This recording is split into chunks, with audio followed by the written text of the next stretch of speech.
Okay, everybody, this is Rafter 101. And what we're talking about is slope or pitch of the roof. And this should start to feel a lot like math when we talk about slope. Pitches are often something over 12 or something to 12. And that is a ratio of rise, how much it goes up, over run, which is how much it goes out. So when we're talking about how much the roof goes up versus how much run there is or lateral distance. So I'm going to take my shed structure here and put it on end so you can look at it like this. And that may not present the best. Let me try and go up a little bit here. See if I can get both ends to show. We are trying to create a span between these two wall ends here. So we're trying to create a roof system. Now, why the slope? Well, it runs off our water. We can have a flat roof, and industrial buildings have a flat roof. They're not technically flat. They do slope, but they don't have a peak and a ridge like most of the structures that we see. So we have to figure out a slope that works out well. Now, the trade-offs here.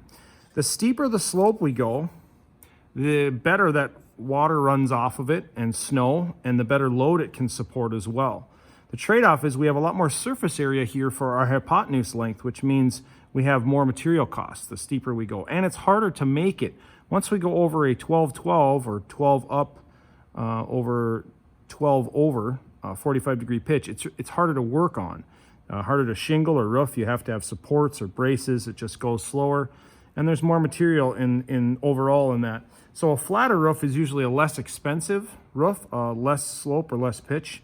It's more affordable to build. And so we get anything from a 412, which is fairly common for sheds and for modest homes, starter level homes, up to say a 1212 would be a pretty steep roof pitch. Beyond that, you're getting pretty serious, and now you're sending stuff way up into the sky. One other advantage of steeper roof pitches is that they do leave room inside the webs of the truss for bonus rooms or space above. If we go like this and we make a 3 or 412, we don't have a lot of room up there that we can work with. But if we go a 1212, now all of a sudden we've got like a half room or a half loft area that we could actually build into. And we'll talk about that more later.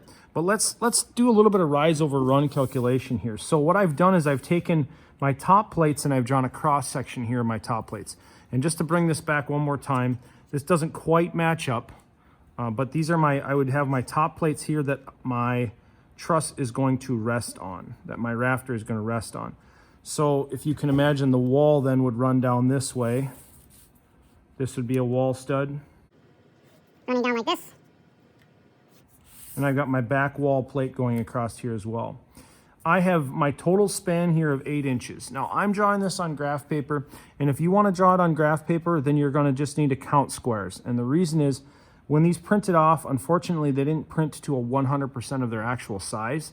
The printer scaled them slightly. I'll show you what I mean. My span here from side to side, if I match it up with my 0 mark, is actually way under 8 inches. But if I count blocks, 8 inches is out here. If I count blocks, I've got 32 blocks in between here. 1, 2, 3, 4, 5, 6, 7, 8, 9, 10, 11, 12, 13, 14, 15, 16, 17, 18, 19, 20, 21, 22, 23, 24, 25, 6, 7, 28, 29, 30, 31, 32. I've got 32 blocks. Now it looks like my center mark might be one off though. 1, 2, 3, 4, 5, 6, 7, 8, 9, 10, 11, 12, 13, 14, 15, 16. It is indeed one off. So I want my center of my building to be marked. That's going to be important. And I'm going to just extend a sketch line up for that center line, because when I meet there, I have to figure out a few things. My plumb cut. So that's just a temporary center line. What I'm going to figure out here is my slope for this building is going to be a 412 pitch. And that means for every 4 that it goes up, it's going to go over 12. And maybe I'll draw that out here. 1, 2, 3, 4, and then over 12. 1, 2, 3, 4, 5, 6, 7, 8, 9, 10, 11, 12. That is the inverse of my slope, but if I connect those together, now I've got a, sorry, don't mean to get in your way here. There we go. That right there is the pitch of my 412 roof. Now it should match this pitch here.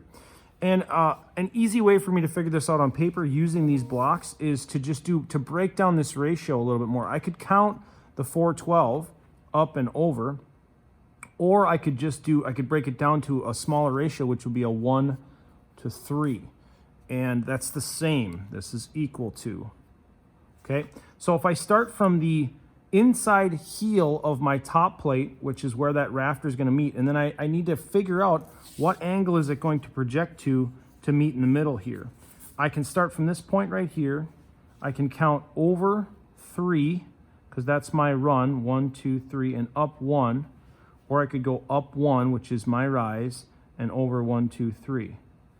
I can do that again, up 1 over 1, 2, 3, and one more time, up 1 over 1, 2, 3. Now it should be the same as going 412. Oh, I got to do it one more time.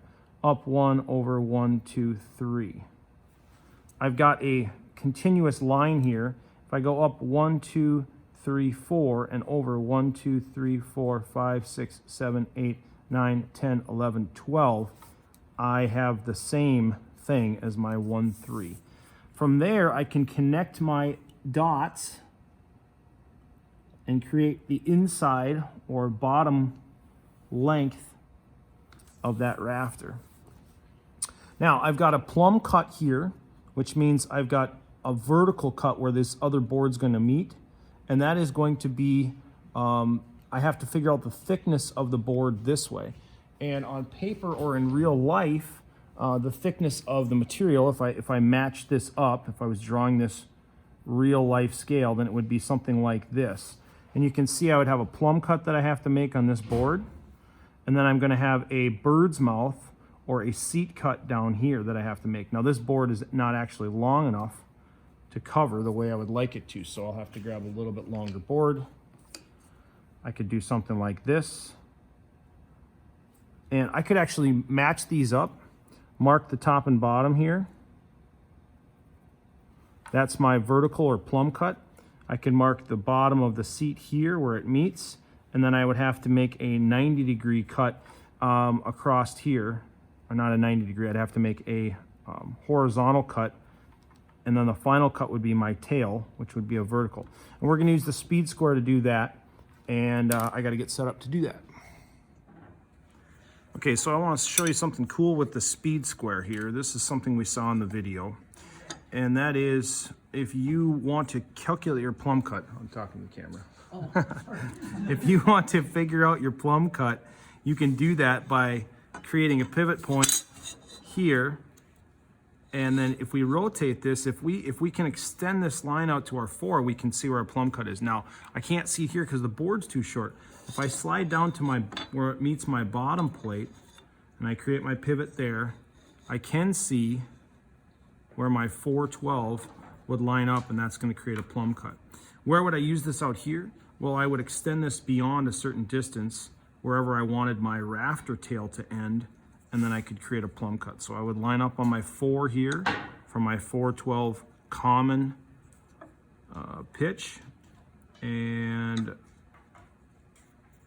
I would go a distance out. Now, if I wanted to figure my overhang here, how far would this overhang? Let's say I wanted it to be 1 foot would probably be a lot in this scenario, so maybe a 6-inch overhang or 2 blocks. Then I would slide this back until it met up with this line right here, the 2-block line. Make sure I'm on my 4, and then I can strike a plumb cut line on here. I'm going to mark that here on the paper as well. And just for the sake of visualizing this on paper, I'm going to run this all the way up, run this to here, and I'll connect the rest of the dots in. This would be my rafter tail, which would be plumb cut. That would be my bird's mouth that I would need to cut out so that fit properly.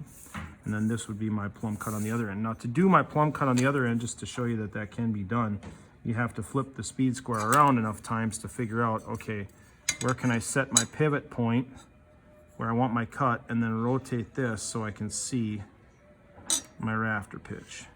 And that would be my other plumb cut right here. We would then mirror that over to the other side. Now that we know our overall height that we're reaching here, we can just connect the dots. So it doesn't really matter if I'm even on the metric side. I'm going to run the other side of my rafter down. I've got my bird's mouth. It comes actually right off the bottom here. Notice it's the same ratio. The boards are a 1-to-3 ratio as well, so that works out pretty cool. And that's just going to extend through and go out 2 more to here.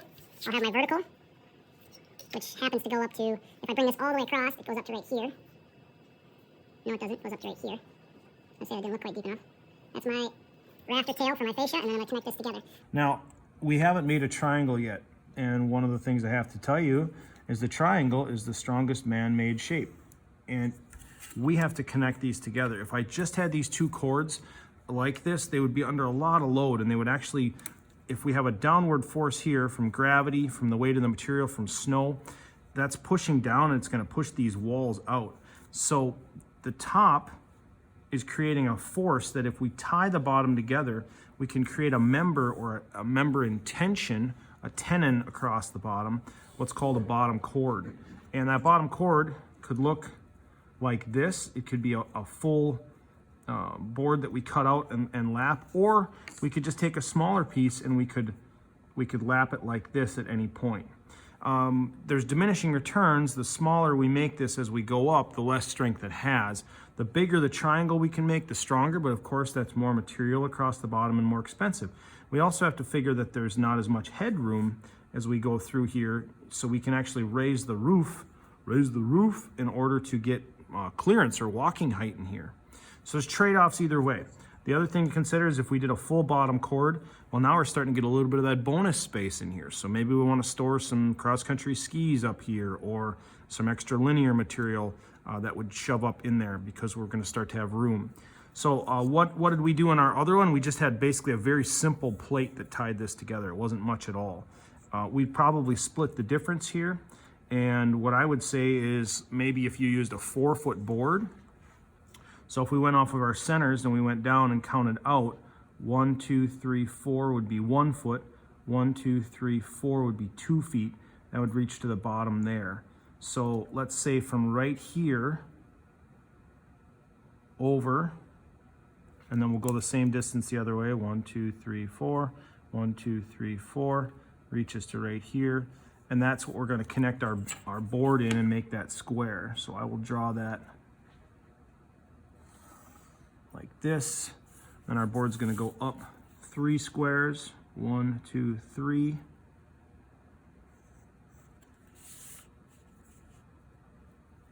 One, 2, 3.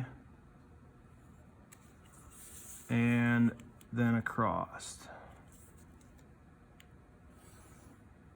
Now this board would end up being fastened, nailed in, or plates, or glued